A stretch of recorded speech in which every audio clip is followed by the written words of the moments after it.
પૂર્વ કચ્છ જિલ્લા પોલીસ વડા દ્વારા સરહદી સુરક્ષા કરતા જવાનો સાથે દિવાળી ઉજવણી હાલ દિવાળી અને નવા વર્ષની ઉજવણી ચાલી રહી છે ત્યારે સરહદ પર રાપર તાલુકા વિસ્તારમાં ફરજ બજાવતા બીએસએફના જવાનો સાથે પૂર્વ કચ્છ જિલ્લા પોલીસ વડા સાગર બાગમાર બાલાસર પીએસઆઈ વીએ ઝા તથા સ્ટાફ દ્વારા તહેવારની ખુશીઓ વહેંચવામાં આવી હતી।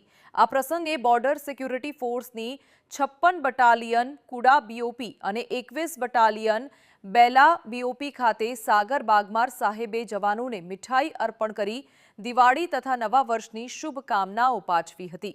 આ સમયે કુડા બીઓપીના ઇન્સ્પેક્ટર પવન નેગી, બેલા બીઓપીના ઇન્સ્પેક્ટર માનસારામ પાલ, બાલાસર પોલીસ સ્ટાફ તથા બીએસએફના જવાનો ઉપસ્થિત રહ્યા હતા। સૌએ એકબીજાને તહેવારની શુભકામનાઓ આપી આનંદ વ્યક્ત કર્યો હતો। ત્યારબાદ સાગર બાગમાર સાહેબે બાલાસર પોલીસ સ્ટેશનની મુલાકાત લઈને તમામ પોલીસ કર્મચારીઓને મીઠાઈ અર્પણ કરી દિવાળી અને નવા વર્ષની શુભેચ્છાઓ પાઠવી હતી।